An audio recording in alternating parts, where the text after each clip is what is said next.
குறைந்த விலை நிறைந்த தரம் தங்கள் தேவைகள் அனைத்தும் ஒரே இடத்தில் Jayachandran. GT Holidays, South India's #1 travel brand. You know you are special when you're with GT Holidays.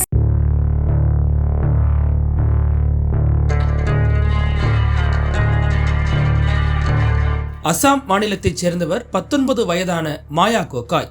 இவரும் 21 வயதான ஆரவ் ஹனாய் என்பவரும் காதலித்து வந்துள்ளனர். இவர்கள் இருவரும் கடந்த 23ஆம் தேதி பெங்களூரில் இந்திரா நகர் பகுதியில் உள்ள தனியார் ஹோட்டலில் அறையெடுத்து தங்கியுள்ளனர்.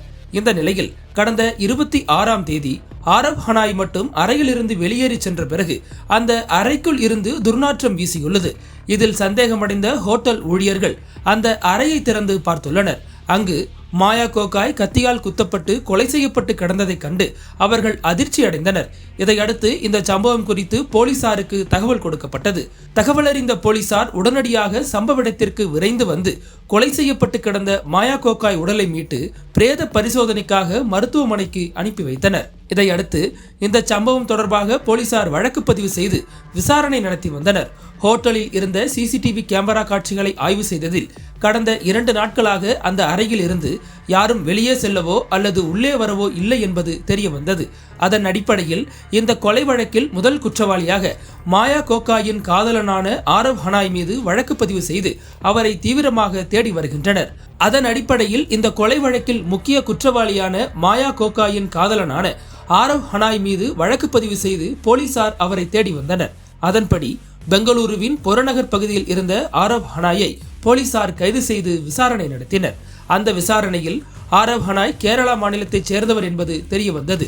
மேலும் லிவ்இன் உறவில் இருக்க ஹனாய் விரும்பியதாகவும் அதற்கு மாயா மறுத்ததாலும் இருவருக்குள்ளும் தகராறு ஏற்பட்டிருக்கிறது.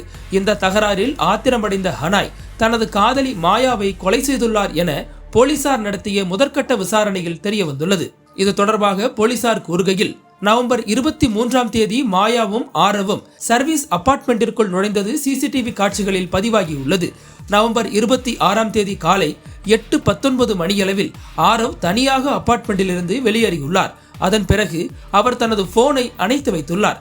மாயாவின் அறையிலிருந்து துர்நாற்றம் வீசுவதை கண்டறிந்த சர்வீஸ் அபார்ட்மெண்ட் ஊழியர்கள் எங்களுக்கு தகவல் கொடுத்தனர். இதையடுத்து சம்பவ இடத்திற்கு விரைந்து வந்த நாங்கள் ஆழமான மார்பு காயம் உட்பட பல கத்தி காயங்கள் அவரது உடலில் இருப்பதை கண்டறிந்தோம்.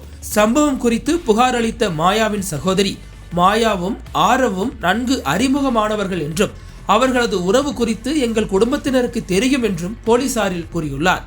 இந்த கொலை திட்டமிட்டு செய்யப்பட்டதாக முதற்கட்ட விசாரணையில் தெரிய வந்துள்ளது. அதன் தொடர்பாக DCP D தேவராஜ் கூறுகையில், குத்துவதற்கு பயன்படுத்தப்பட்ட பழைய சமையலறை கத்தி மற்றும் ஆரவ் ஹோம் டெலிவரி சேவை மூலம் ஆர்டர் செய்த நைலான் கயிறு உள்ளிட்டவற்றை நாங்கள் கண்டுபிடித்துள்ளோம்.